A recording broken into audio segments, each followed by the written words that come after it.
कांड के मुख्य अभियुक्त भी हैं अनंत सिंह, उनकी आज गिरफ्तारी बेड़ना गांव से किया गया है। ये तो होना ही था, ये तो स्पष्ट था। जिस प्रकार से घटना हुई, इंतजाम दिया गया, तो ये तो होना ही था। अब गिरफ्तारी इसीलिए तो है, बिहार का यही है नीतीश कुमार का सुशासन कि न किसी को बंदा छोड़ते हैं और न किसी को फंसाते हैं, जो कानून अपना काम करता है। बात ये नहीं है कि गिरफ्तारी आज हुई, पहले भी गिरफ्तारी हुई, पहले भी बेल हुई, वो छोड़िए। जो इनका जंगल राज की बात थी आज वो सामने आ गई। ये है असली जंगल राज। अब कानून अपना काम करता है, उसमें क्या है, कानून के हिसाब से जो प्रशासन के लोग उचित समझे बात उनकी है, उसके हिसाब से जो कार्रवाई करते हैं। ये तो जवाब सुशासन बाबू को देना चाहिए कि किस तरीके से बिहार में, किस तरीके से बिहार को बना दिए हैं। सिर्फ कहने के लिए सुशासन बाबू, यहाँ तो नीतीश जी का कोई है ही नहीं।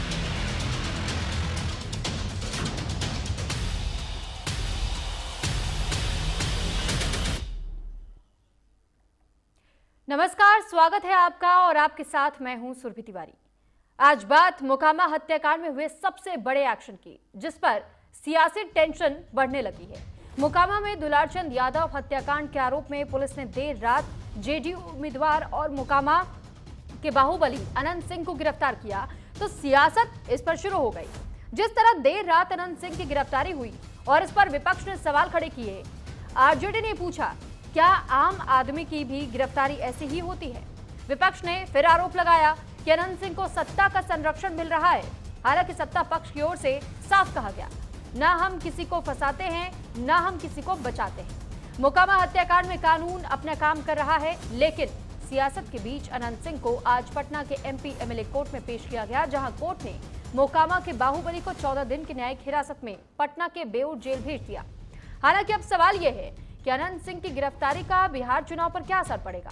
अनंत सिंह के जेल जाने से क्या मोकामा का समीकरण बदलेगा, और सवाल यह भी कि क्या बिहार की चुनावी लड़ाई अब अगड़ा बनाम पिछड़ा की होगी।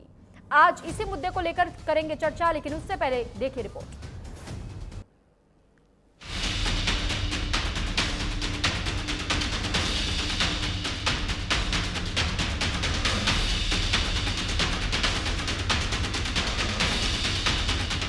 मोकामा हत्याकांड में आधी रात को सबसे बड़ा एक्शन हुआ। दुलारचंद के मर्डर के 3 दिन बाद हत्या के आरोपी अनंत सिंह को बिहार पुलिस ने गिरफ्तार कर लिया।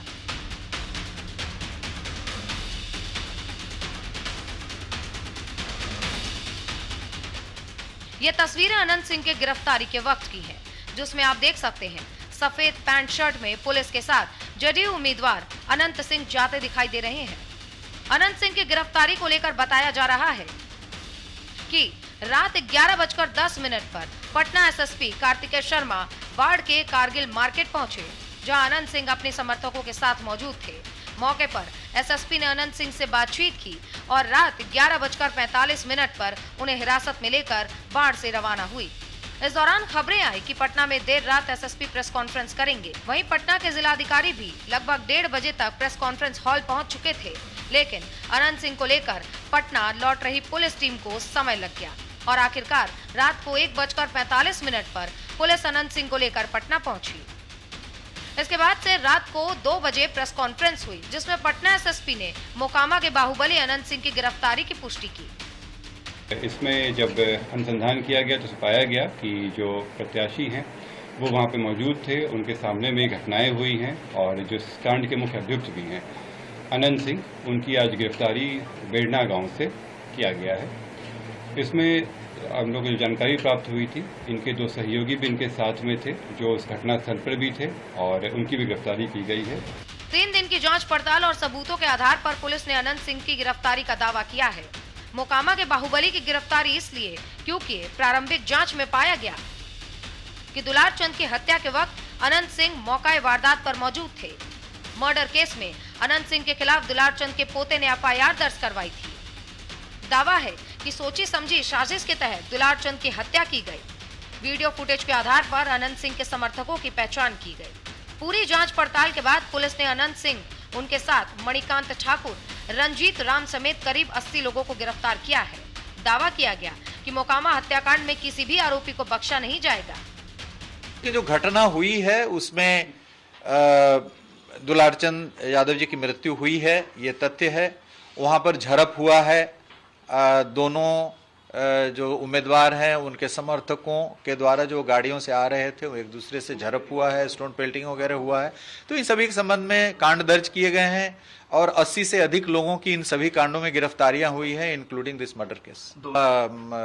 जिन कांडों में जिनकी संलिप्तता पाई जा रही है उनकी गिरफ्तारी हो रही है, साक्ष्य के आधार पर गिरफ्तारी, इसमें पक्ष विपक्ष का कोई सवाल नहीं है। मोकामा हत्याकांड में पुलिस की कार्रवाई तेज हो गई है।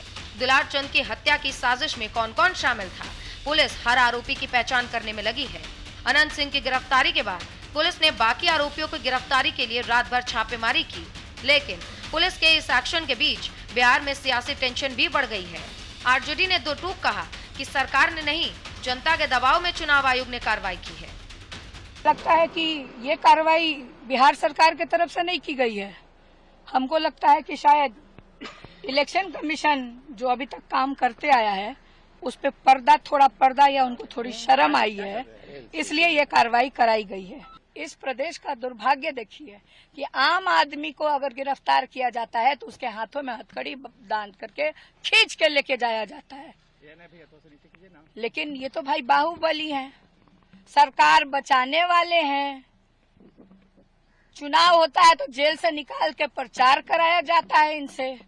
तो बहुत ज्ञानी, विद्वान, जननायक नेता है ना भारतीय जनता पार्टी के, जेडीयू के, एनडीए सरकार के। हमारी सरकार एक बात को लेकर स्पष्ट है और जैसा मुख्यमंत्री नीतीश कुमार जी कहते हैं कि ना हम किसी को बचाते हैं ना हम किसी को फंसाते हैं, ऐसे में ये एक न्यायिक प्रक्रिया का हिस्सा है। देखिए जो घटना घटी है वो दुखद है। इतना विश्वास जरूर दिलाऊंगा कि जो भी दोषी होगा उसे कतई बख्शा नहीं जाएगा। हर दोषी के ऊपर सख्त से सख्त कार्रवाई होगी। बिहार में सत्ता पक्ष का दावा है कि किसी भी अपराधी को बख्शा नहीं जाएगा, सबूत मिलते ही सख्त से सख्त कार्रवाई होगी। लेकिन सियासत के बीच सवाल ये भी है कि मोकामा के बाहुबली अनंत सिंह की गिरफ्तारी का चुनाव पर कितना असर पड़ेगा। अनंत सिंह के जेल जाने से बिहार की सियासत पर कितना असर पड़ेगा। और सवाल अब ये भी कि क्या बिहार का चुनाव अगड़ा बनाम पिछड़ा होगा। Bureau report, news India.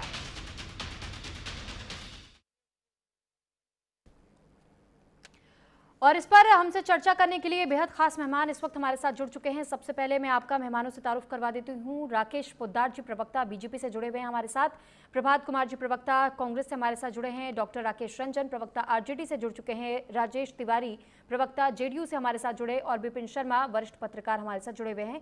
तो एक एक करके आप सभी का बहुत स्वागत है न्यूज़ इंडिया पर। और इस वक्त सबसे ज़्यादा जो सवालों के घेरे में नजर आता है, जातीय समीकरण को साधने की क्या ये राजनीति है या फिर क्या वाकई अब न्याय मिलने वाला है। तो सबसे पहले शुरुआत हम कर लेते हैं राकेश पोद्दार जी आपसे ही, क्योंकि इन दिनों जिस तरह की स्थिति बनी हुई है बिहार में, लोग तो ये सवाल उठा रहे हैं और पूछ रहे हैं कि क्या वाकई न्याय मिलेगा या सिर्फ राजनीतिक माहौल को देखते हुए ये 14 दिन की रिमांड भी हुई है और ये गिरफ्तारी भी हुई है। राजनीति हम लोग नहीं कर रहे हैं, राजनीतिक प्रक्रिया नहीं है। ये नीतीश कुमार जी की सरकार है, मानना होगा, सुशासन की सरकार है। कोई भी अपराधी हो, चाहे पक्ष का हो चाहे विपक्ष का, नीतीश कुमार जी की सरकार उसको जेल भेजने का काम करते हैं। हमारे लिए कोई भी अपराधी अपना नहीं है, सब पराया है। और कहने की बात है, चुनाव आयोग ने संबंधित प्रशासन को हटाने का भी काम किया। चुनाव आयोग ने मुस्तैदी के साथ, सरकार के साथ मिलकर जेल भेजने का भी काम किया। तो मैं कहना चाहता हूं, ये सुशासन की सरकार है, सुशासन की सरकार है, जानने की जरूरत है।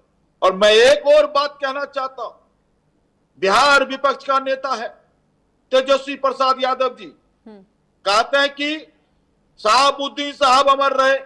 आज मीसा भारती क्यों नहीं बोल रही थी? आपकी चैनल पर तो आपने दिखाने का काम किया। मीसा भारती मेरी बड़ी बहन, बहुत चिल्ला चिल्ला के बोल रही थी।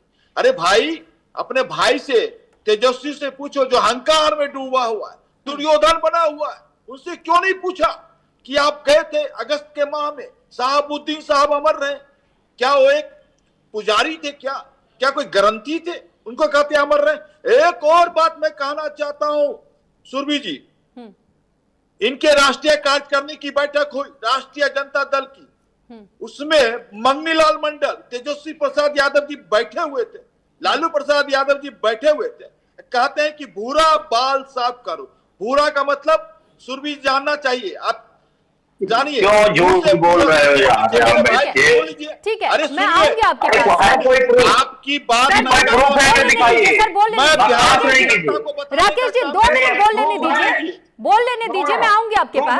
बकवास करने के लिए सर आपको मौका दूंगी, आपको लगता है वो झूठ बोल रहे तो उस वक्त जवाब दीजिएगा। बकवास कर रहे हैं, मैं बकवास नहीं, तथ्यों पे बात कर रहा हूँ, सुनना पड़ेगा। राकेश जी मैं लौट रही हूँ आपके पास।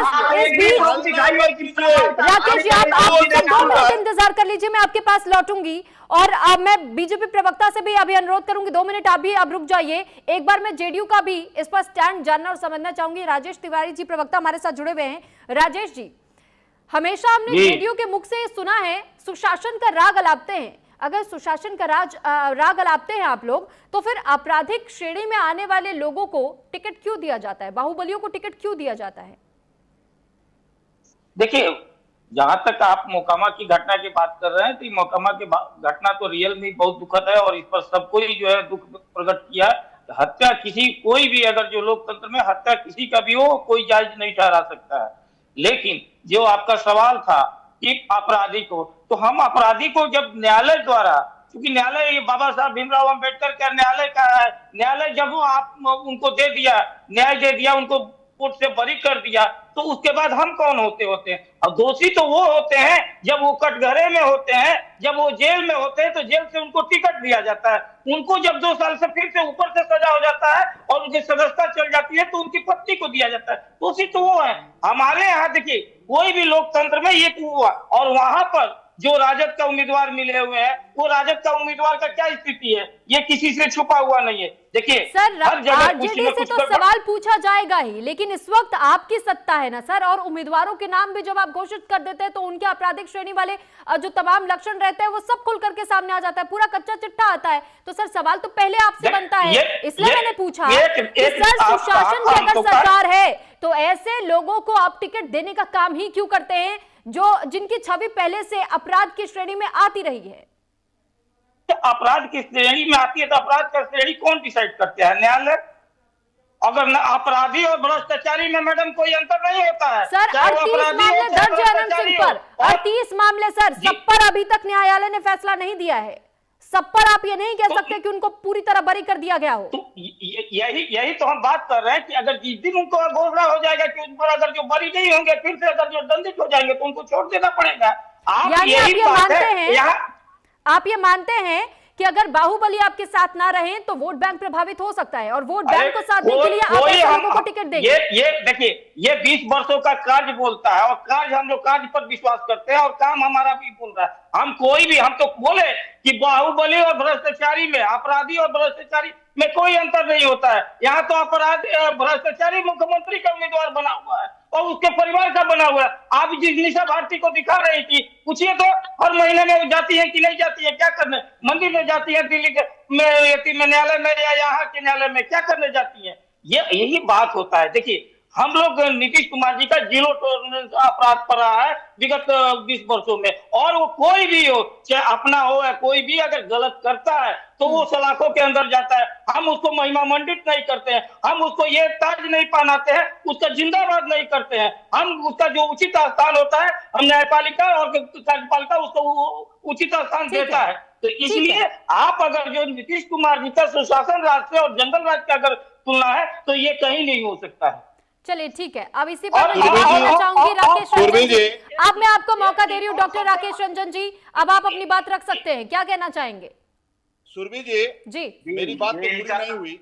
मैंने कहा था कि तेजस्वी प्रसाद है जहां इनके पूरे कार्यकाल में 70,000 से ज्यादा अपहरण हुए, 63,000 से ज्यादा हत्याएं हुई है, 23,000 से ज्यादा बलात्कार हुई है और सबका लगभग 200% से ज्यादा का बढ़ोतरी है। इनका सुशासन है।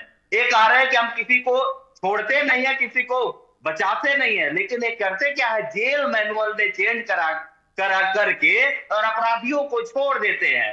और यही इनके जननायक है। देखिए सही बात नहीं थी कि कैसे लोग, इसमें 3 लोगों की जिम्मेदारी है और 3 लोग, पहला सरकार जो है, सरकार इन अपराधियों को नियम बदल करके छोड़ते रहती है और अपने मीन्स चुनाव प्रचार में अपने लिए इलेक्शन के लिए यूज करती है।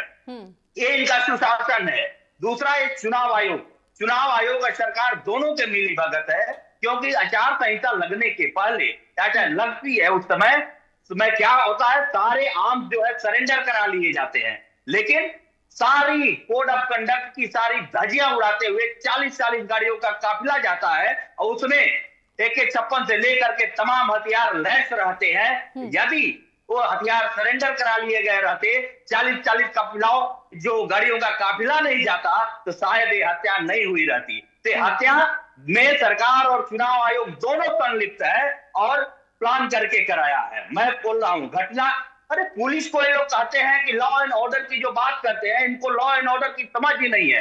पुलिस का काम सिर्फ और सिर्फ अपराधियों को पकड़ना नहीं है, अपराध होने से रोकना भी है, लोगों को अपराधी बनने से रोकना भी है। सर कार्रवाई तो हो रही है ना, कार्रवाई तो हो रही है, कार्रवाई पूरी होने का इंतजार तो कीजिए। अपराध रोक रहे हैं, जब तक अपराधी बनने से रोकिएगा। राकेश जी कार्रवाई तो हो ही रही है।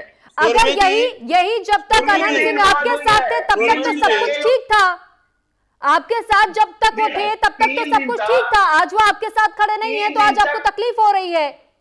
सर ये दोहरा रवैया क्यों नजर आता है आरजेडी का? 3 दिनों तक क्या कर रहे थे? 3 दिनों तक ये लोग कोशिश कर रहे थे कि कैसे भी सीसीटीवी फुटेज या कोई भी जो प्रूफ है, प्रमाण है, उसको डिस्ट्रॉय कर लिया जाए, उसके बाद जाएंगे हम करने। तत्काल करवाई रहती तो हो सकता है कि जब विपक्षी दल में बैठे हुए आप जैसे लोग, आप जैसे प्रवक्ता ये कहते हैं कि सुशासन का राज होना चाहिए, न्याय लोगों को मिलना चाहिए, जंगल राज समाप्त अगर होना चाहिए, तो सर इंतजार कर लीजिए ना। अब तो कार्रवाई हो भी रही है, 14 दिन के न्यायिक हिरासत में भेज दिया गया, जो प्रक्रिया है उस प्रक्रिया का पालन तो हो ही रहा है। अब आपको तकलीफ क्या है? क्या हम ये समझ ले कि राजनीतिक नुकसान या फायदा देखकर आप लोग आवाज उठाते हैं? सर राजनीतिक नुकसान या फायदा देखकर आवाज उठा रहे हैं क्या?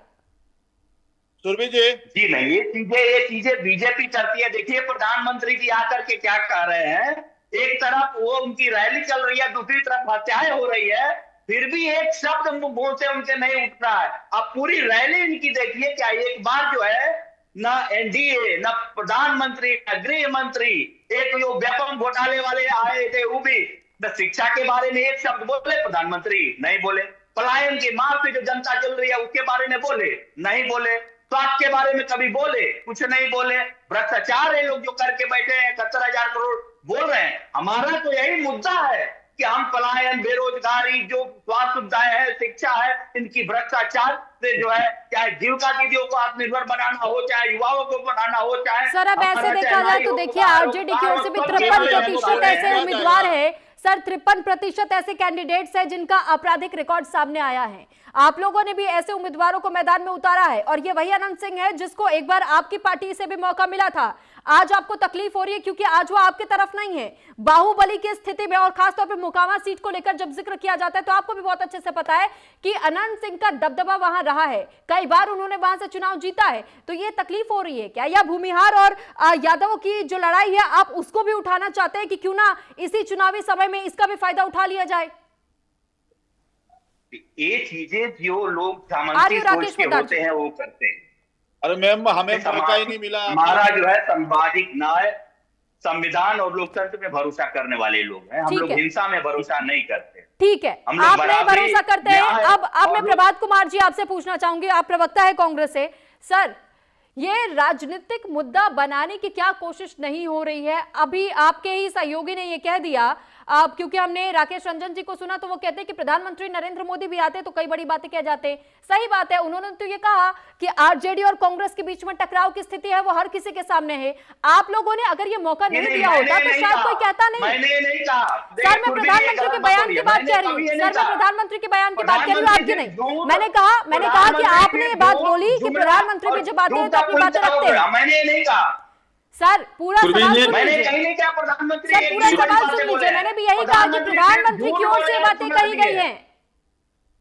प्रधानमंत्री ये सवाल उठा रहे हैं। जी सर। सुरभि जी 1.5 मिनट का प्रश्न है तो कम से कम 2 मिनट बोलने दीजिए। बिल्कुल बिल्कुल सर, बोलिए।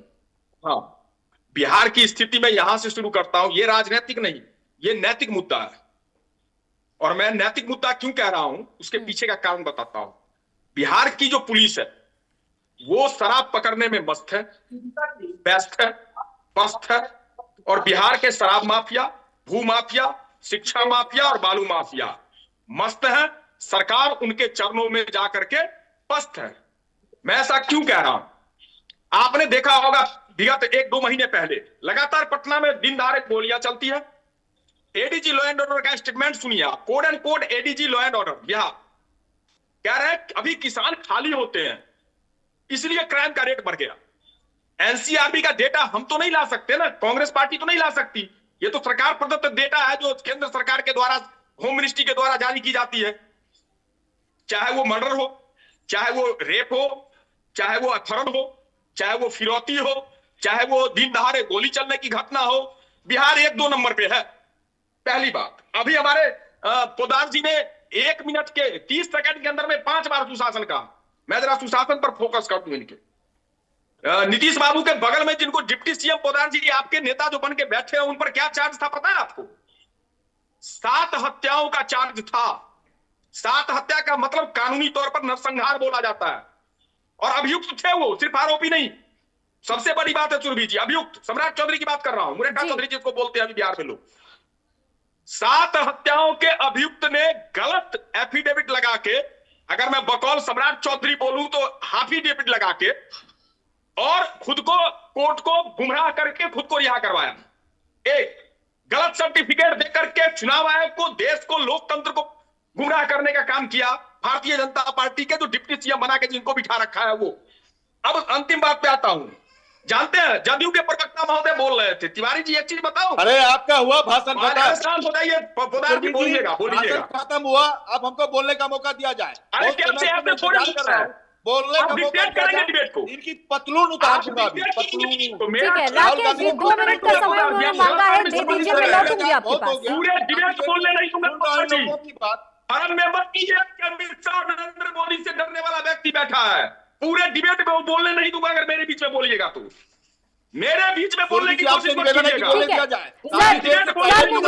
सर मुझे अपने वरिष्ठ पत्रकार के पास भी जाना है। सर मुझे उनसे भी एक रिएक्शन लेना है, उसके बाद मैं डिबेट पूरी तरीके से शुरू करूंगी। सर कोई नहीं डरता सर, आप बोलिए ना। सर आपको कौन रोक रहा है? आप बात पूरी कीजिए। कैसी बातें कर रहे हैं राकेश पोदार जी, 2 मिनट। सर 2 मिनट शांत रहिए, 2 मिनट शांत रहिए। ठीक है, ठीक है, अब आप पूरी अपनी बात खत्म कीजिए। प्रभात जी, प्रभात जी बात खत्म कीजिए। हाँ, मैं बात खत्म कर रहा था। हमारे जदयू के प्रवक्ता जो राजेश भाई कह रहे थे, इनको पूछिए, बालिका गृह कांड बिहार के लिए सबसे शर्मनाक कांडों में से एक है। उस कांड के जो अभियुक्त मंजू वर्मा है, उनके बेटे को टिकट दिया है जदयू ने। सिर्फ एक आनंद सिंह की बात नहीं है, पूरी की पूरी सरकार माफिया के चरणों में नतमस्तक है। जितने बाहुबली कथा कथित, ये तो बाहुबली शब्द इस्तेमाल कर रहे हैं। मैं तो कहता हूं अपराधी और अपराध के चरणों में पूरा सरकार, पूरी की पूरी व्यवस्था नतमस्तक है। नहीं तो आप मुझे बताइए, किसी पर नामजद एफआईआर होती है, अनुसंधान प्रभावित नहीं होगा अगर वो व्यक्ति बाहर घूम रहा है और इतना सबल व्यक्ति है। आपको नहीं लगता अनुसंधान प्रभावित हो सकता था? आपको तुरंत कार्रवाई करनी चाहिए। ठीक है, अब आपने कई सारे सवाल खड़े कर दिए। सर एक रिएक्शन मुझे बिपिन शर्मा जी से भी ले लेने दीजिए। सर वो काफी देर से इंतजार कर रहे हैं।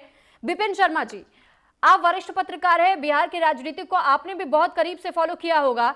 सर आज की जो तस्वीर दिखाई देती है, विपक्षी दल सवाल खड़े करते हैं कि जिस तरीके से वीआईपी ट्रीटमेंट गिरफ्तारी के वक्त अनंत सिंह को दिया जाता है, ऐसे में इस पर सवाल उठता है कि क्या वाकई न्याय मिलेगा भी या नहीं मिलेगा। दुलार चंद के पौत्र ये कहते हैं कि ये पूरी तरीके से न्याय नहीं मिला है, 14 दिन की न्यायिक हिरासत कोई न्याय नहीं होती है। ऊपर से ऐसे भी सवाल खड़े किए जा रहे हैं कि राजनीतिक एजेंडे को ध्यान में रखते हुए ये गिरफ्तारियां करवाई जा रही है। सर क्या कहेंगे? सुरभि जी, देखिए मैं आग्रह करूंगा, ये लोग आपका बड़ा वरिष्ठ पैनल है और अपने अपने राजनीतिक दलों के प्रवक्ता हैं, इनके अपने विचार मैंने सुने जी। देखिए, एक बात तय है कि जो ये बिहार के चुनाव लड़े जाएंगे 6 तारीख, 11 तारीख, फिर 14 तारीख नवंबर को परिणाम आएगा, तो यहाँ पर बहुत उम्मीदें हैं एक बिहार के नागरिक को। तो यहाँ पर कम से कम जो अपेक्षाएं हैं एक आम बिहारवासी की, उस पे किसी तरह का पानी नहीं फिरना चाहिए, क्योंकि ये बात भूलनी नहीं चाहिए कि चुनौतियां भी बेशुमार है यहाँ पर। और यहाँ पर सबसे बड़ी बात है कानून व्यवस्था को लेकर हमेशा से मैं उस वाद विवाद में नहीं पड़ूंगा। पत्रकारिता में जीवन खपाया है कि हम बोले वो जंगल राज के दौर को याद करें 90 से लेकर 2005, फिर उसके बाद बोले कि 2015 के बाद जंगल राज 2 आया। जो भाजपा या एनडीए के नेता आरोप लगाते हैं वो वाद विवाद की बात नहीं है। हर एक को अपने गिरेबान में झांकने की आवश्यकता है कि आपके जब आप सत्ता पे काबिज हुए तो आपने क्या नजीर पेश करी, आपने क्या मिसाल कायम करी। सवाल ये पैदा होता है कि जब आपसे उम्मीद, सवाल किससे पूछे जाएंगे? जो सत्ता पे काबिज है। यहाँ पर अगर कार्रवाई हो रही है अच्छी बात है, स्वागत योग्य है, लेकिन यहाँ पर अभी भी सफर काफी लंबा है, क्योंकि इंतजार करना पड़ेगा, धैर्य रखना पड़ेगा कि ये जान जो है अंजाम तक पहुंचे, ताकि जनता सुनिश्चित हो कि वाकई में जो नेता राजनीतिक दल ये इल्जाम लगाते थे, आरोप लगाते थे, जंगल राज की बात करते थे। और वही बात, देखिए सिक्के के दोनों पहलू हैं, दोनों पक्षों को सुनना चाहिए कि अगर हम आरजेडी की बात करें, उनकी क्या दलील थी कि गरीब पिछड़ा राज था, जंगल राज नहीं था, गरीब पिछड़ा राज। तो यहाँ इसका मतलब यह है कि आज भी अगर बाहुबलियों का दबदबा है, बाहुबलियों पे भरोसा जताकर उनको टिकट, उनको उम्मीदवार बनाया गया है, तो क्या ये चिंता का विषय नहीं है?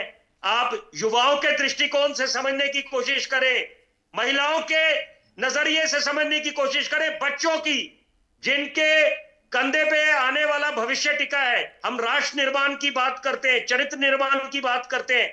यहां पर मुझे लगता है गंभीर मुद्दा है। ये अपेक्षा करते हैं अपने नेताओं से। मैं जिम्मेदारी से एक बात बोलूंगा, इनको, मैं तो एक साधारण व्यक्ति हूं, बाकी नागरिक भी साधारण है, नेताओं को तो रोल मॉडल समझा जाता है, तभी इनका महिमा मंडन भी करा जाता है। इन पे उम्मीद जताकर जनता, एक आम आदमी, जनता जनार्दन अपने कंफर्ट जोन से बाहर निकलती है अपना बेशकीमती वोट डालने, और ये भरोसा जताते हैं कि आपको हम 5 वर्ष देंगे, आप जो वायदे करें उनको पे पूरा हो। तो यहाँ सबसे पहले प्राथमिकता होनी चाहिए कानून व्यवस्था, साफ छवि के नेता आने चाहिए, ताकि किसी तरह का भय का माहौल ना हो। खौफ में अगर आप जीवन बिताएंगे तो फिर आप कहां ले जाएंगे बिहार को? क्योंकि ये बात तय है कि सपना सबका साझा है, कि हर कोई चाहता है कि बिहार उत्तम प्रदेश बने। जैसे मैंने बोला, चुनौतियां बेशुमार हैं, और यहां पर बिहार में जो एक पोटेंशियल है उसको आप कभी भी कम नहीं समझ सकते कि आईपीएस, आईएएस, डॉक्टर्स जो बिहार से आते हैं, हम लोग बशर्ते वो माहौल बनाएं। और यहाँ पर सबसे पहले प्राथमिकता के हिसाब से, प्रायोरिटी के हिसाब से आपको मुद्दों पे काम करना पड़ेगा। महज बोलने से काम नहीं चलने वाला। ठीक है सर, मैं आप सभी के पास लौट रही हूं, लेकिन इस बीच एक बड़ी खबर पहले बता देते हैं कि आरजेडी पर प्रधानमंत्री नरेंद्र मोदी ने भी बड़ा हमला किया। आरजेडी के जंगल राज की एक ही पहचान थी, कट्टा, क्रूरता, कटुता और कुसंस्कार, कुशासन और भ्रष्टाचार। जंगल राज ने समाज के बंटवारे का दाग लगा दिया है। तो फिलहाल ये प्रधानमंत्री नरेंद्र मोदी की ओर से बड़े प्रहार किए गए हैं आरजेडी पर, और जंगल राज को लेकर के एक बार फिर से निशाना साधने का काम प्रधानमंत्री नरेंद्र मोदी की ओर से किया गया है।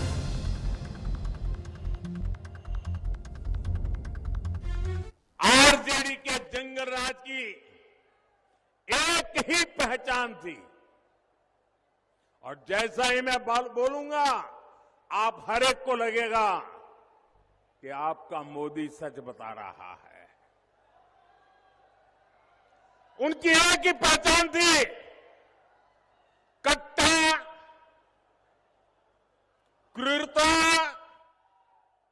कटुता कुसंस्कार, कुशासन और करप्शन, ये था कि नहीं था भाई? यही उनकी पहचान थी कि नहीं थी? हर गली मोहल्ले में कट्टा चलता था कि नहीं चलता था? आज इन कट्टे का खेल होता था कि नहीं होता था? तो इस पर सवाल लेना आरजेडी से लाजमी बनता है, लेकिन पहले मैं राकेश जी, मैं आपको इस बार मौका दे रही हूं, पहले आप अपनी बात पूरी कर लीजिए, उसके बाद मैं आरजेडी का भी रुख करूंगी, क्योंकि वो काफी देर से कुछ कहना चाह रहे थे। प्रधानमंत्री नरेंद्र मोदी का वो बयान भी हमने सुनवा दिया है, तो इस पर भी मैं उनसे सवाल पूछूंगी। राकेश जी, पहले आप अपनी बात पूरी कीजिए। देखिए सुरभि जी, सारे आरोप इन्होंने हमारे ऊपर लगाया। एक आरोप का मैं सवाल का जवाब इनको दूंगा जी। मैंने कहा कि राष्ट्रीय जनता दल की राष्ट्रीय कार्यकारिणी की बैठक हुई, उसमें स्पष्ट रूप से मंगलीलाल मंडल जी ने कहा कि बिहार में भूरा बाल साफ करो, भू से भूमियार को साफ करो, रो से राजपूत को साफ करो, बो से ब्राह्मण को साफ करो। फिर मैडम शुरू हो गया, मैं बोल रहा है, कोई प्रूफ नहीं है आपके पास, आपके पास कोई प्रूफ नहीं है, बकवास कर रहे हैं जैसे प्रधानमंत्री बकवास करके गए हैं। यदि प्रूफ है तो दिखाइए, नहीं तो माफी मांगिए। राकेश जी, ऐसे हाथ जोड़ने से कुछ नहीं होगा। अगर देखिए, आप हमको बोलने दीजिएगा, मैं प्रूफ दिखाऊंगा, माफी मांगेंगे क्या? नहीं, प्रूफ दिखाइए, नहीं तो मैडम माफी मांगिए। हम आपसे निवेदन करता हूं डॉक्टर राकेश जी, राकेश जी, मैं आपसे अनुरोध करूंगी सर, अगर वो कह रहे हैं कि वो प्रूफ दिखाने को तैयार है तो इंतजार तो कर लीजिए। मैं अभी दिखाऊंगा, माफी मांगेंगे, मैं इनके प्रदेश अध्यक्ष का वीडियो दिखाता हूँ। चलिए सर, आप अपनी बात पूरी कीजिए सर। और मैं अभी दिखा के जाऊंगा, मैं छोड़ूंगा नहीं। आज इन्होंने छेड़ा है तो मैं छोड़ूंगा नहीं। अब सुन लीजिए, बिहार में अब संगठित अपराध नहीं हो रहे, और बिहार में इनकी सरकार फिर देख ले मैम, हम आपसे निवेदन कर रहे हैं, चैनल पर बुलाए हैं। सर, मैंने इसलिए आप लोगों से भी ये रिक्वेस्ट की है सर, 2 मिनट का समय उन्हें दे दीजिए, बोल लेने दीजिए सर। हम लोग चुप बैठे हैं, वो वीडियो दिखाएं। हाँ तो सर, वो वीडियो दिखा देंगे, जब उन्होंने कहा है तो वो वीडियो दिखा देंगे, नहीं दिखाएंगे तो मैं खुद पूछूंगी सर, ये मेरा काम है, मैं पूछ लूंगी सर। आप 2 मिनट इंतजार कर लीजिए, वो ढूंढ रहे वीडियो ढूंढ रहे सर। डिबेट ऐसे नहीं हो पाएगी सर, डिबेट ऐसे नहीं हो पाएगी सर, एक एक करके मैं सभी को मौका दे रही हूँ सर। वो वीडियो ढूंढ रहे हैं, अगर नहीं दिखाते तो उनसे भी सवाल पूछा जाएगा। ये भगोड़े लोग हैं, ये फ्रॉड लोग हैं, ये प्रधानमंत्री झूठ बोलते हैं तो इनकी क्या? देखिए, आप कोई ठीक है, जब तक राकेश पोद्दार जी वो वीडियो ढूंढ रहे हैं, जब तक राकेश पोद्दार जी वीडियो ढूंढ रहे हैं, ये मैडम एक मिनट, राजेश भाई आपको समझना पड़ेगा, गलत आरोप लगाना बिल्कुल गलत चीज है। सामाजिक सौहार्द की सुनिए, सामाजिक सौहार्द बिगाड़ने की कर रहे हैं, नहीं सामाजिक सौहार्द बिगाड़ने की बात कर रहे हैं। आप समझिए, बिहार के सामाजिक सौहार्द जातीय व्यवस्था को ही बर्बाद करने में लगे हुए हैं। ये झूठे लोग हैं, ये फर्जी लोग हैं। नहीं, देखिए, ये अगर जो इस तरह से आप लोग डिबेट कीजिएगा तो हर चीज का अगर जो ये गलत कुछ बोल के आप जो है इस तरह का डिबेट सामाजिक सौहार्द बिगाड़ने कुछ प्रयास है भाजपा के नेता के द्वारा, भाजपा प्रवक्ता के द्वारा। नहीं, ये बात नहीं है। आप मैं बिहार और सुनने का काम करें, सुनने का काम करें, सुनिए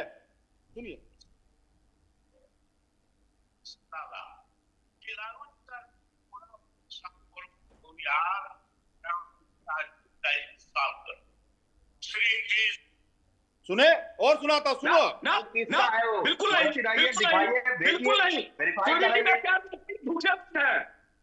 ये सामाजिक सौहार्द बिगाड़ने का प्रयास करे। वीडियो दिखाइए, वीडियो ऐसे दिखाया जाता है, ऐसे वीडियो दिखाइए। राकेश पोद्दार जी, आपके पास अगर वीडियो है तो वीडियो को दिखाइए, अन्यथा आप किसी से टीवी डिबेट पे बैठ करके आप इस तरीके की बातें ना करें।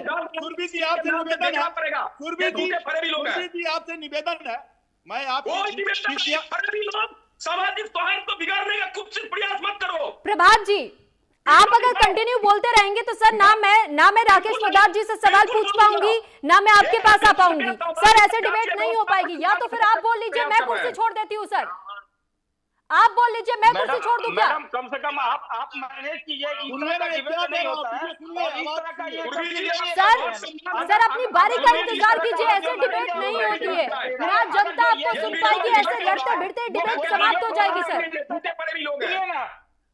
ये वीडियो दिखा के जाने तो भाग जाएंगे। सर मैंने भी राकेश पोद्दार जी को यही कहा है कि उनके पास वीडियो है तो वो वीडियो प्रमाण के तौर पर दिखाए, नहीं तो वो माफी मांग ले और इस तरीके की बातें ना कहे डिबेट में बैठ के। बहुत धन्यवाद सुरभि जी। अब मैं आपसे दरख्वास्त करूंगी सर 2 मिनट का समय, क्योंकि बारी बारी से मेहमानों के पास जाऊंगे, ऐसे डिबेट नहीं हो पाती है। सुरभि जी, आपके पीसीआर टीम के पास विराट जी को मैंने वीडियो भेज दिया हूं, अब आज ये सुनिए। मैं आपके पीसीआर टीम के पास विराट जी को भेज दिया हूं वीडियो, सुनिए। सुरभि जी आप वीडियो चलवाइए। सर आपने वीडियो का जिक्र किया था, आपके पास ऐसा कोई वीडियो है तो सर वीडियो भेज दीजिए। ऐसे करके विराट शर्मा को वीडियो भेज दिया, देखिए। बीजेपी डर्टी सेल सर जो वीडियो डालेगी वो थोड़े देर समझेंगे हम। चले ठीक है, ठीक है। इस बीच जब तक ये वीडियो राकेश पोद्दार जी भेजते हैं, अगर वो वीडियो हमारे पास आता है तो वीडियो जरूर हम प्ले करवाएंगे, जरूर दिखाएंगे। मैं निवेदन करूंगी आप अपनी पीसीआर टीम के पास अगर ऐसा कोई वीडियो आया है तो उसे जरूर दिखाया जाए। सुरभि जी मैं विराट शर्मा के पास भेज दिया हूँ आपके चैनल पर, ठीक चलाने का काम करिए, चलाने का काम कीजिए, मैंने भेज दिया हूँ, सुनिए। ऐसे ही आलू से सोना वाला वीडियो चलाते थे, बोला नरेंद्र मोदी जी ने और राहुल गांधी को गलत कोट करके, अब ये अमित मालवीय जैसे व्यक्ति गलत ढंग से पूरे देश में परसेप्शन खड़ा करने का कुछ से प्रयास किया। ये एक घटना नहीं है, हजारों घटना हमने झेली है इनका।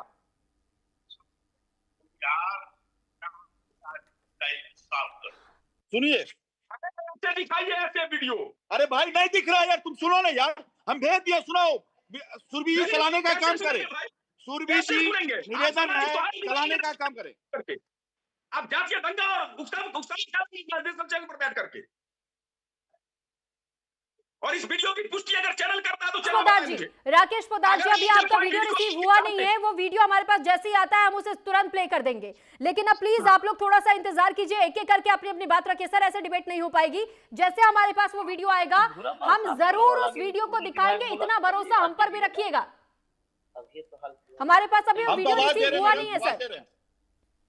ठीक है, अब मैं आपका रुख कर रही हूँ डॉक्टर राकेश रंजन जी, क्योंकि प्रधानमंत्री का वो स्टेटमेंट भी हमने सुनवाया और इससे पहले भी यही सवाल किया था। आप कहते हैं कि वो झूठ बोल रहे हैं। आपने बोलने के लिए नहीं दिया, मैं क्षमा हूँ, मैं बहुत बड़ी गलती की आपके चैनल पर आकर, बहुत बड़ी गलती कर दी आपके चैनल पर, मैं अपना समय दिया, आप सच्चाई दिखाने की कोशिश नहीं की, वीडियो निकाली, सच्चाई दिखाने की कोशिश नहीं की आपने सच्चाई दिखाने की कोशिश नहीं की। मैं दोबारा दिखाता हूं, अभी चिंता मत कीजिए, मैं छोड़ूंगा नहीं इनको, मैं दोबारा काट कर मैं कर रहा हूं। झूठे लोग हैं आप, अभी झूठा और सच्चा पूरे देश में दंगा और उन्माद फैलाने का प्रयास करते हैं आप लोग, पूरे देश में दंगा और उन्माद फैलाने का प्रयास करते हैं आप जैसे लोग और आपकी पार्टी जातीय और धर्म के नाम पर उकसावा करते हैं और पूरे देश में दंगा फसाद करवाने का कुछ प्रयास आप लोग करते हैं।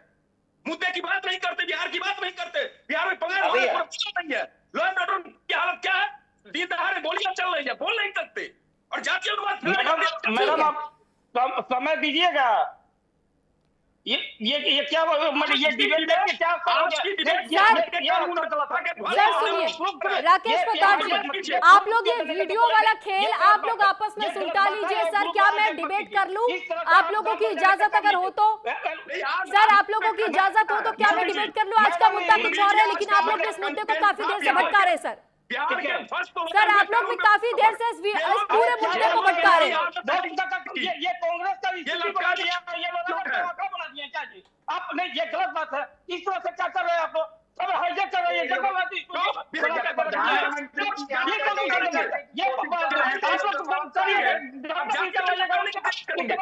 कीजिएगा,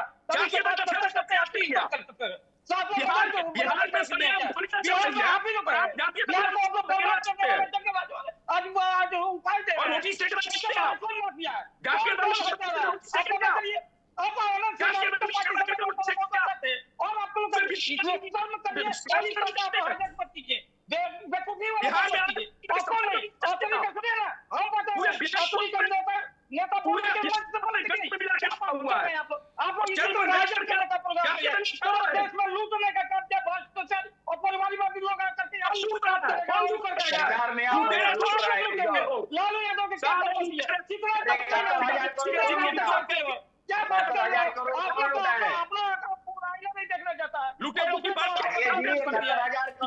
है, चिखम चिल्ली के बीच में मैं आप लोगों के पास लौटूंगी। एक बार अपने दर्शकों को पहले एक बड़ी खबर बता देते हैं।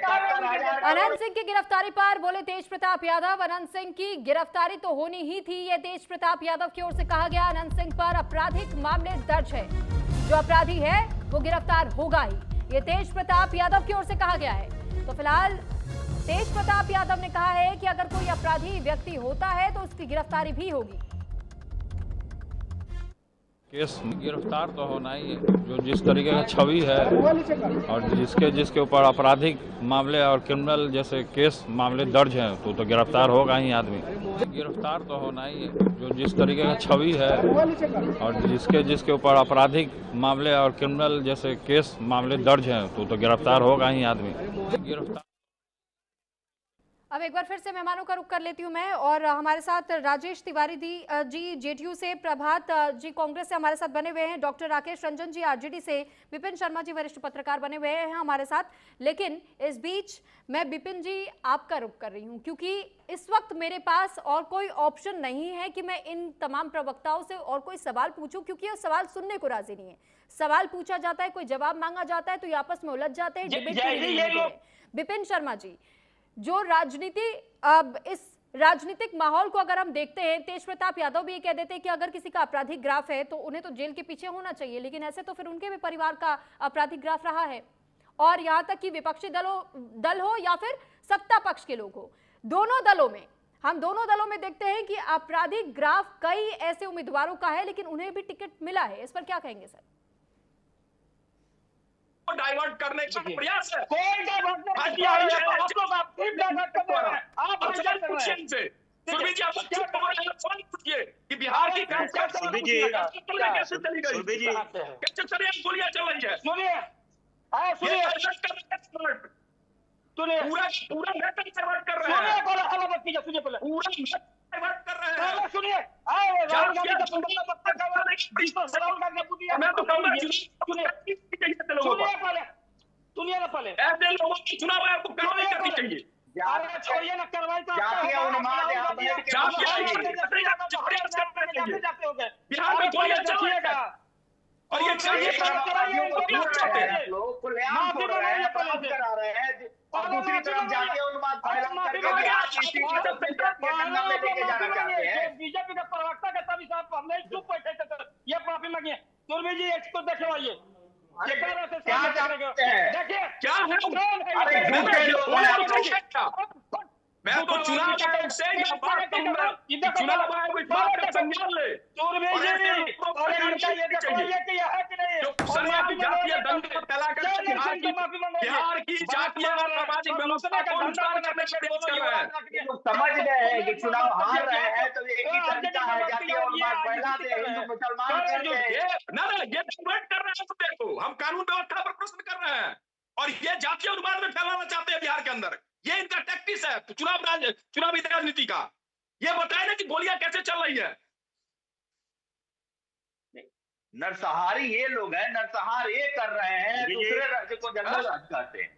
नरसंहार का अभियुक्त को सरकार में बिठा रखा है और ज्ञान हमें दे रहे हैं आप।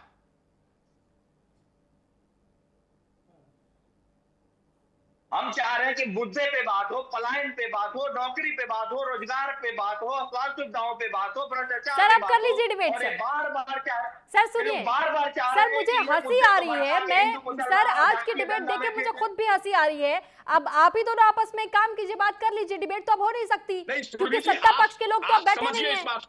आपका आज का कंटेंट क्या था? कानून व्यवस्था सर, तो जब इतनी देर से सर मैं भी यही बात तब से कह रही हूँ कि मुद्दे को ना भटकाया जाए, दोबारा से वापस आ जाइए मुद्दे पर।